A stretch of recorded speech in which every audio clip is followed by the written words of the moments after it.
Radiocarbon dating of organic material found in the sediments packed around the tools dates human occupation of the site to around 30,000 years ago. A team of archaeologists in Mexico made a decision that would change history. They climbed into armored vehicles before sunrise, surrounded by armed federal police, and drove into territory controlled by one of Mexico's most violent, harmful substance cartels. Their destination was a cave hidden 9,000 feet up in the mountains.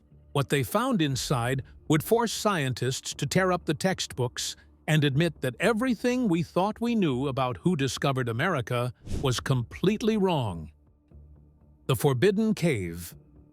High in the Astillero Mountains of central Mexico, where the air grows thin and temperatures drop below freezing even in summer, there exists a cave that time forgot. Chiquihuite Cave sits at an elevation of 2,740 meters. Chiquihuite Cave is a very interesting cave because it's at high altitude and it sits more than 2,700 meters above sea level.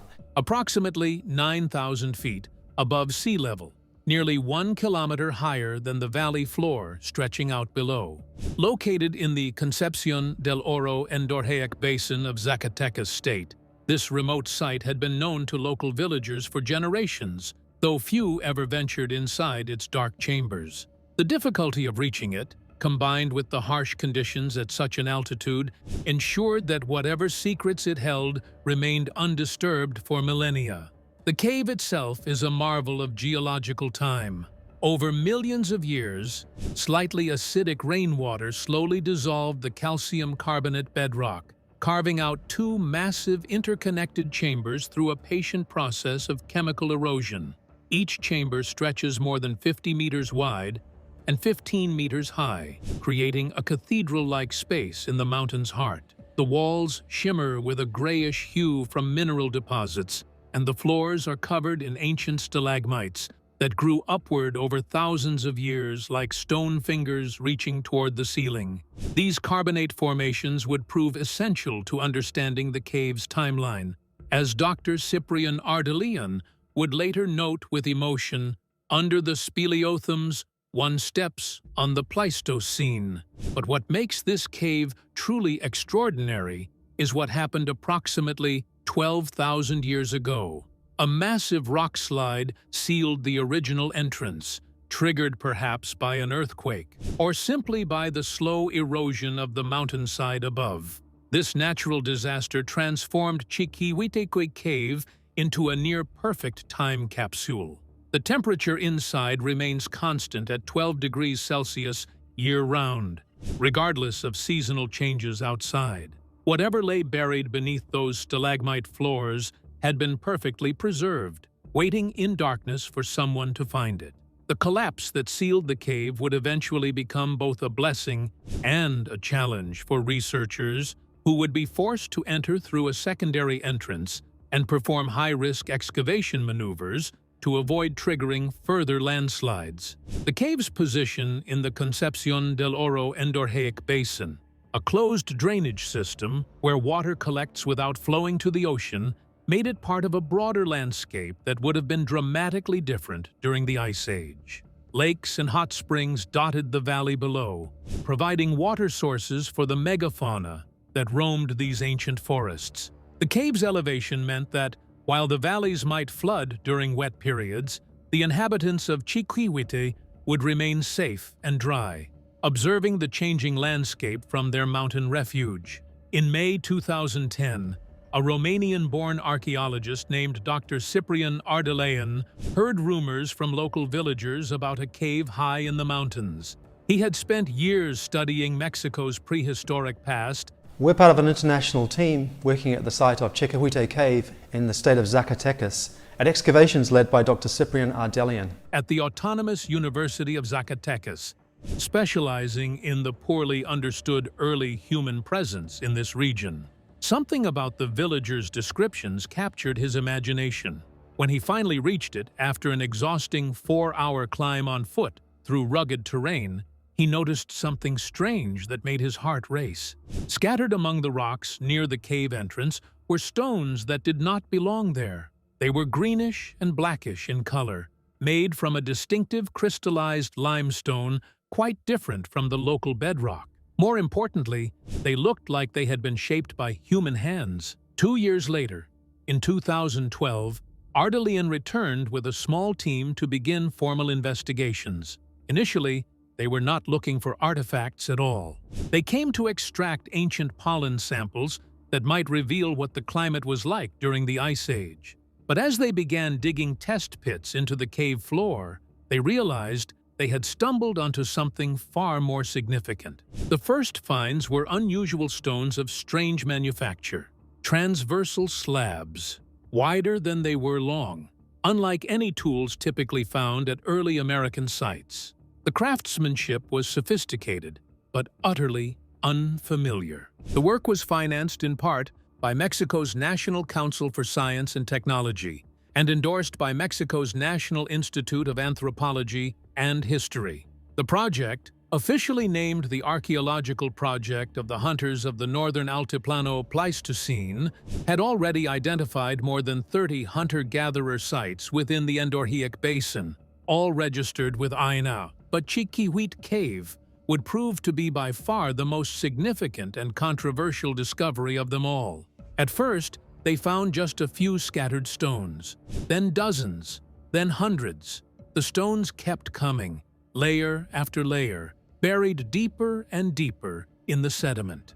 By the time they finished excavating in subsequent field seasons conducted in 2016, 2017, and 2019, they had recovered nearly 1,900 stone objects, blades, scrapers, projectile points, and the debris left over from tool manufacture.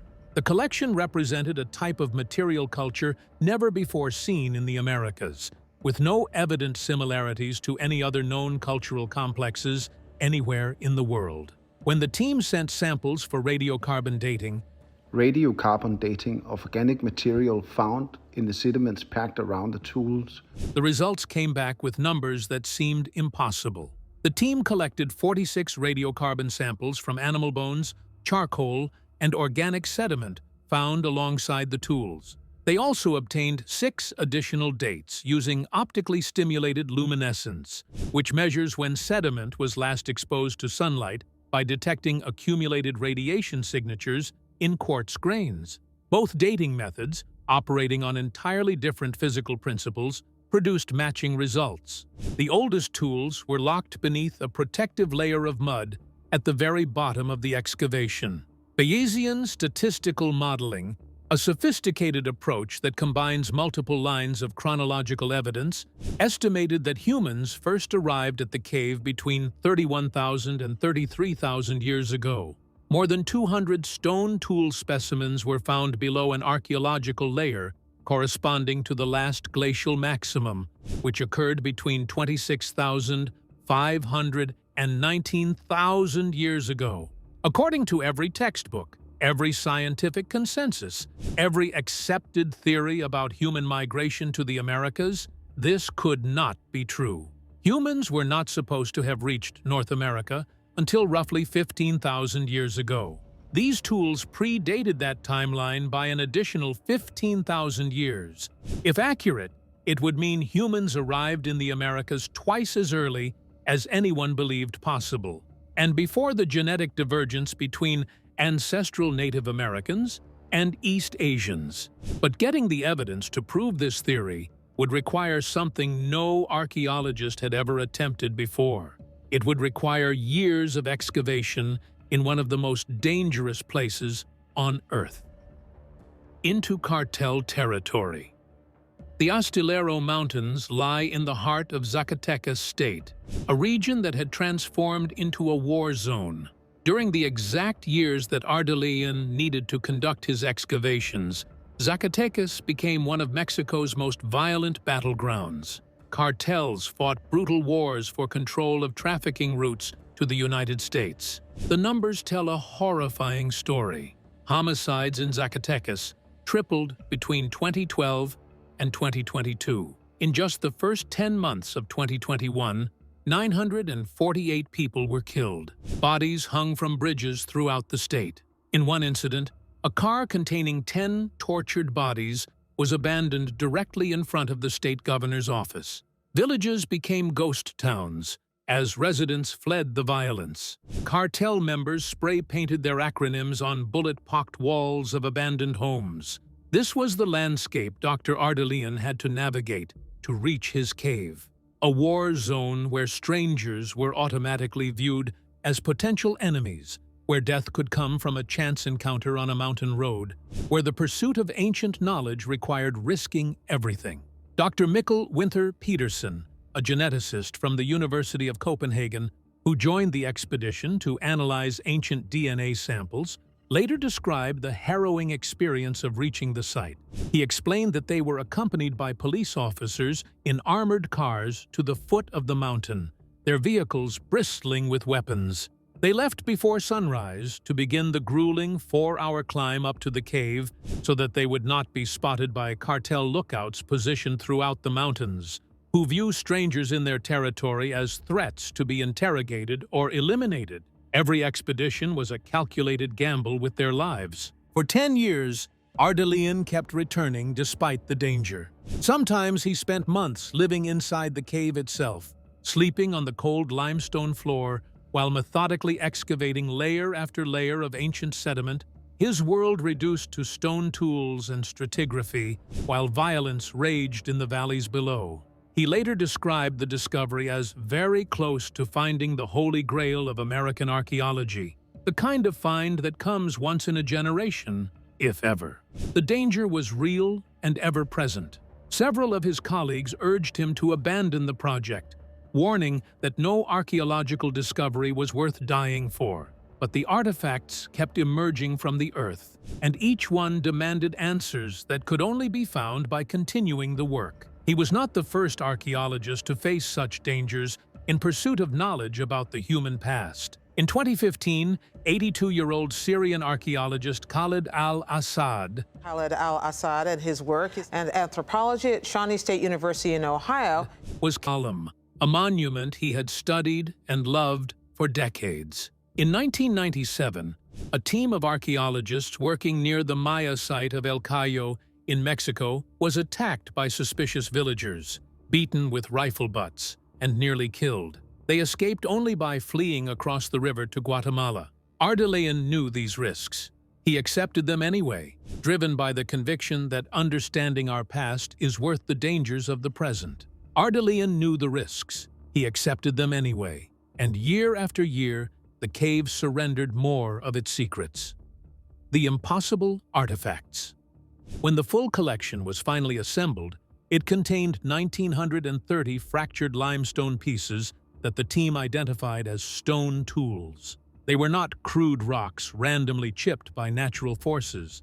They showed evidence of sophisticated craftsmanship, prepared platforms, soft hammer technique using wooden or bone tools, intentional retouch along the edges. Approximately 30% showed signs of actual use wear from cutting or scraping.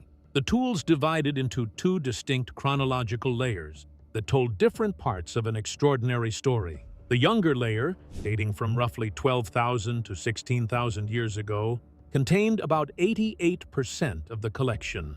These artifacts likely represented the later phases of occupation, closer in time to the arrival of the ancestors of modern Native Americans. But it was the older layer that changed everything. Dating from 16,000 to 33,000 years ago, this deeper deposit contained 239 confirmed tools, including what researchers described as the most ancient bifacial piece reported to date in the Americas. A stone worked on both sides using techniques that required considerable skill and planning.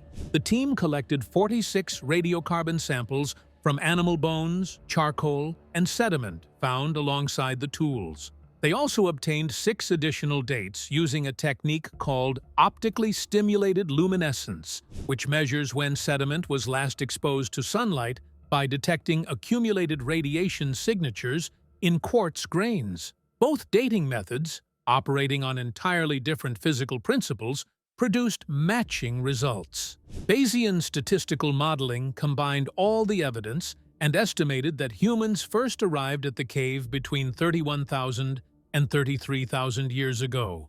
An international team of 28 researchers from institutions including the University of Oxford, University of Copenhagen, and the Wellcome Trust Sanger Institute verified the findings through rigorous peer review.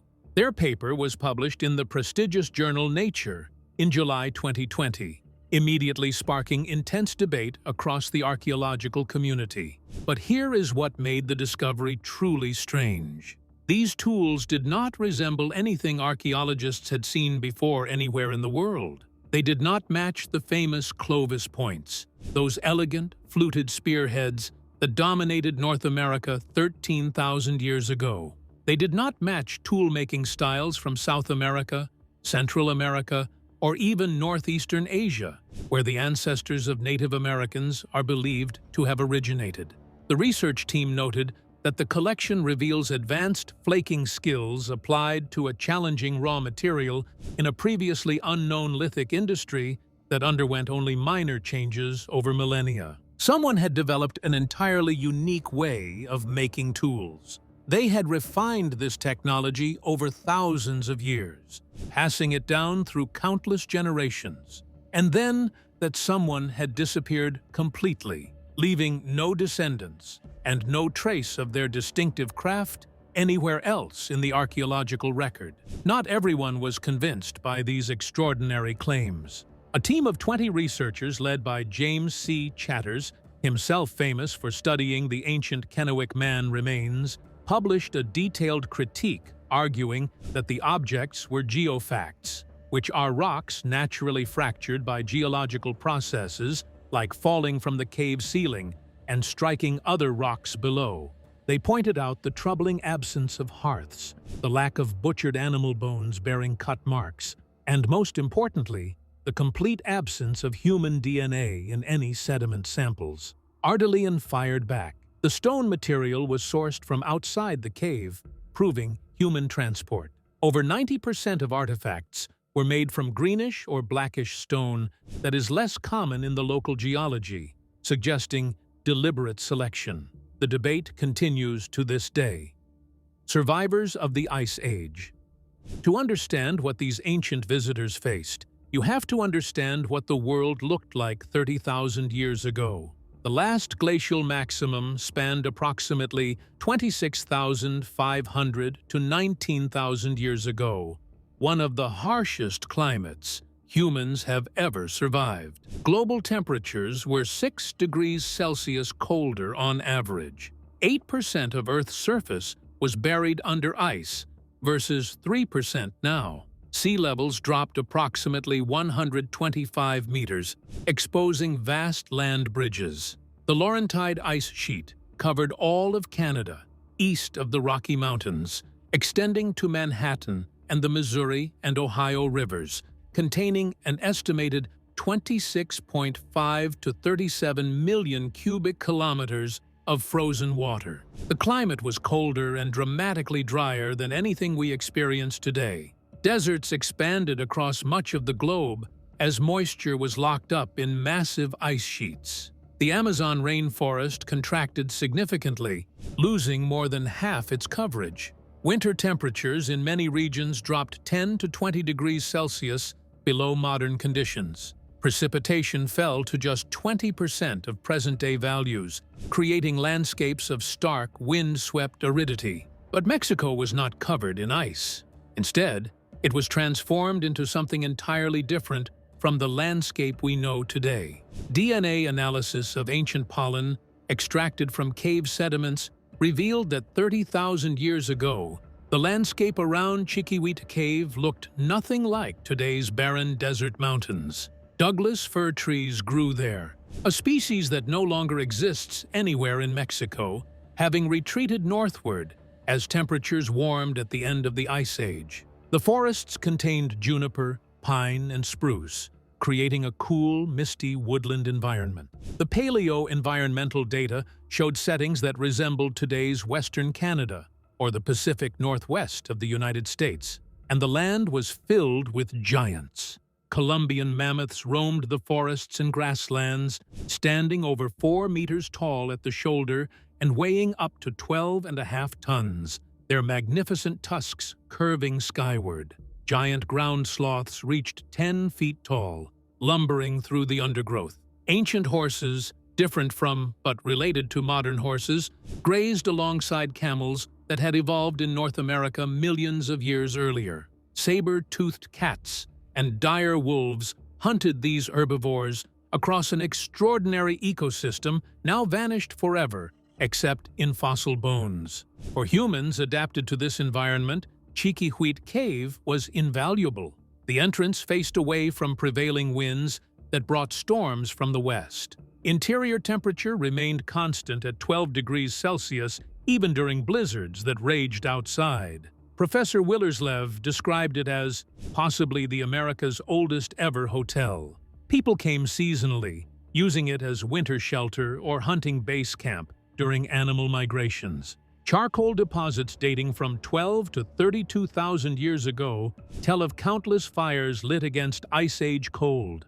The environmental DNA extracted from cave sediments painted a vivid picture of this lost world. The team found genetic traces of animals that would have shared the landscape with human visitors: bears seeking shelter in nearby caves, small mammals scurrying through the undergrowth, bats roosting in dark recesses. The presence of palm phytoliths, microscopic plant remains, in all samples from inside the cave was particularly intriguing, as palms do not grow at such high elevations today.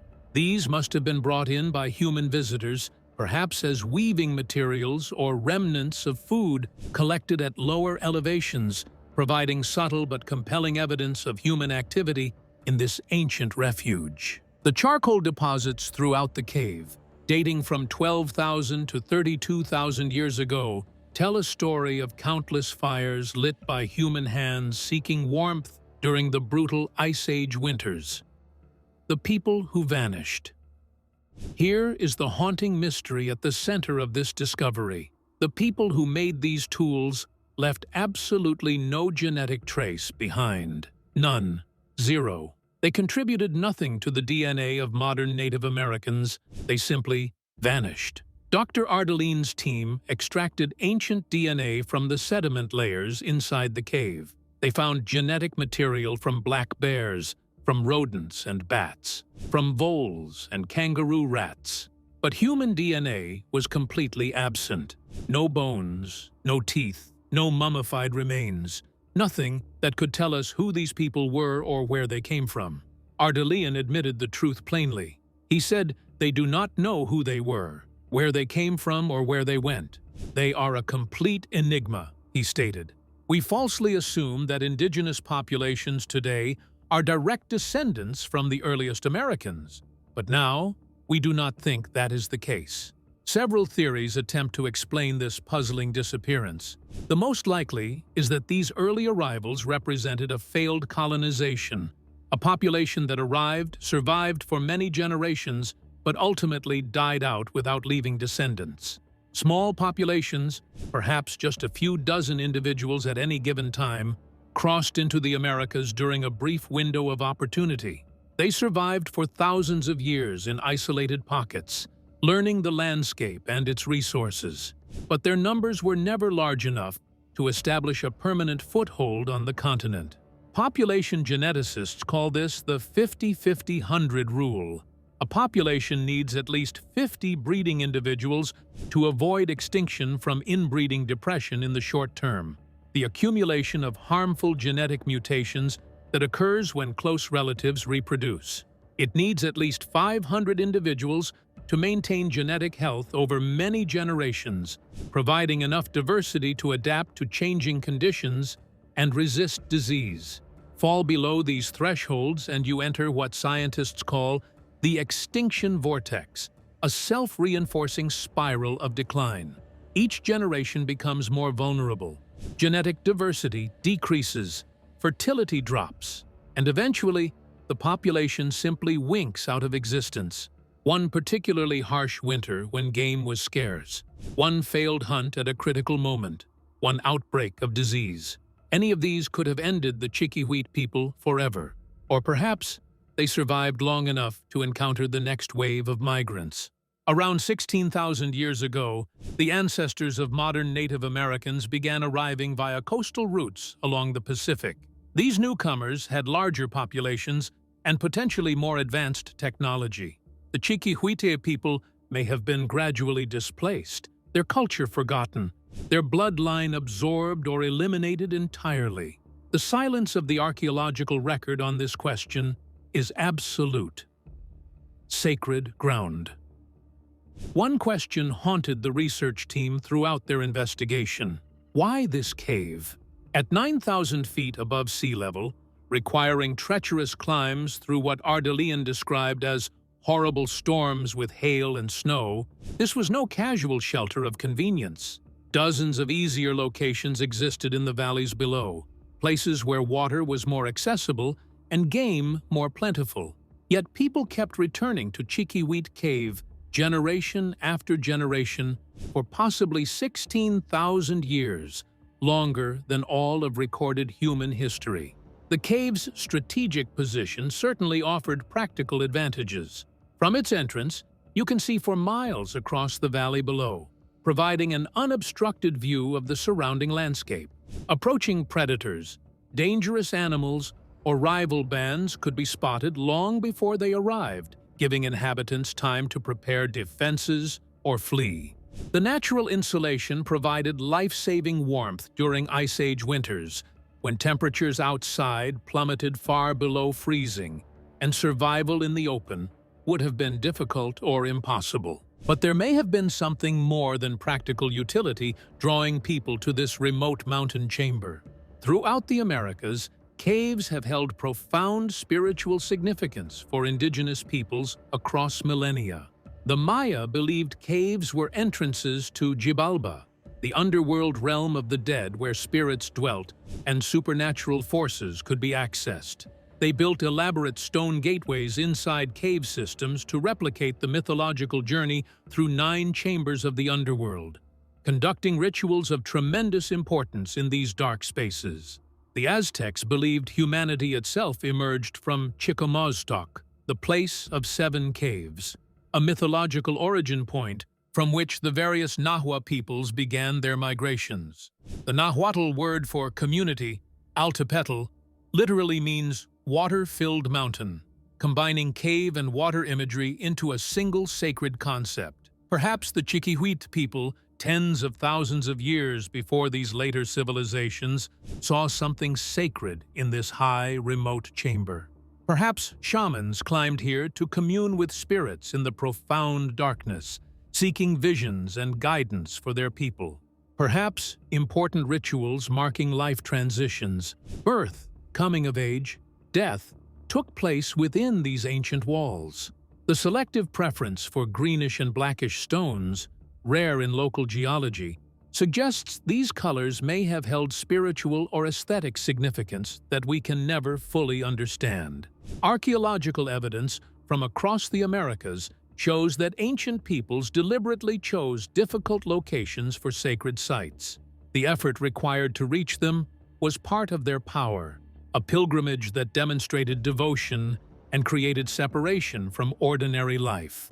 Researchers have found that cave paintings often correlate with locations of maximum acoustic resonance, places where sounds echo and transform in ways that must have seemed supernatural to ancient ears. We will never know exactly what drew people to Chiquihuite Cave for thousands of years, but something about it mattered deeply to them, something worth the climb.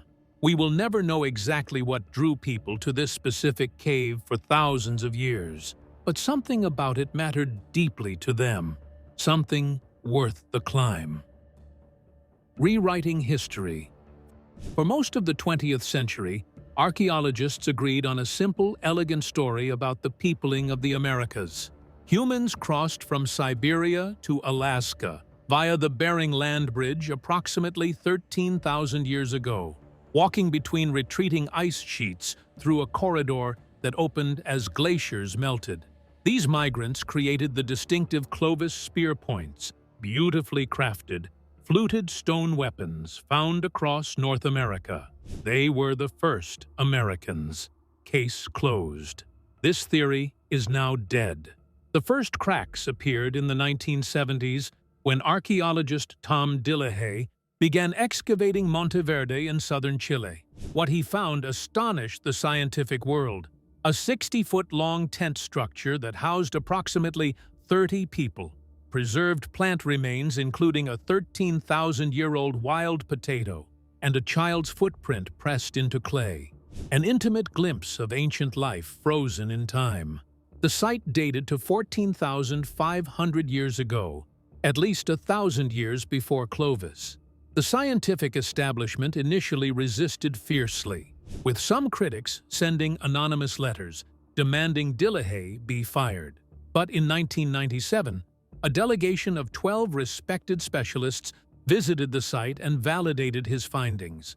The Clovis first theory began to crumble. Then came Meadowcroft Rock Shelter in Pennsylvania, with dates reaching back 16,000 to 19,000 years. Then Paisley Caves in Oregon, where human DNA was extracted from ancient fossilized feces dating to 14,300 years ago, genetic proof of pre-Clovis presence. Then came the bombshell from White Sands, New Mexico. In 2021, researchers announced the discovery of human footprints at White Sands National Park that dated to between 21,000 and 23,000 years ago. The prints were interleaved with mammoth and giant sloth tracks, showing humans and megafauna sharing the same ancient landscape. Most footprints were made by teenagers and children, preserved in the mud of an ancient lake shore. One extraordinary trackway showed a woman carrying a toddler for over a mile across the mudflats, setting the child down occasionally to rest, her footprints growing deeper from the added weight each time she picked the child up again. Critics questioned the initial dating, which relied on seeds from aquatic plants that might absorb old carbon. But studies in 2023 and 2025 using multiple independent techniques, terrestrial pollen radiocarbon dating, Radiocarbon dating of organic material found in the sediments packed around the tools, and optically stimulated luminescence all confirmed the same age range. 55 radiocarbon samples now support these dates. Now, Chiquihuite Cave threatens to push the timeline back even further. If Ardelian is correct, humans reached the Americas not 20,000 years ago, not 25,000 years ago, but more than 30,000 years ago. This would predate the genetic divergence between ancestral Native Americans and East Asians, requiring us to completely reimagine how and when people first arrived in the Western Hemisphere. The current leading theory involves coastal migration along what scientists call the Kelp Highway. Rather than walking across interior ice fields, the first Americans may have traveled by boat along Pacific coastlines, following productive kelp forest ecosystems rich in fish, shellfish, seabirds, and marine mammals. A 2023 study identified two optimal windows for this journey, one between 24,500 and 22,000 years ago, another between 16,400 and 14,800 years ago. The people of Chiquihuite Cave may have arrived during that earlier window. They may have been among the first humans ever to set foot in the Americas. And then, for reasons we may never understand, they disappeared completely, leaving behind nothing but their tools and an enduring mystery that continues to challenge everything we thought we knew. After hearing this story, share your thoughts in the comments below. Does this discovery change how you see human history?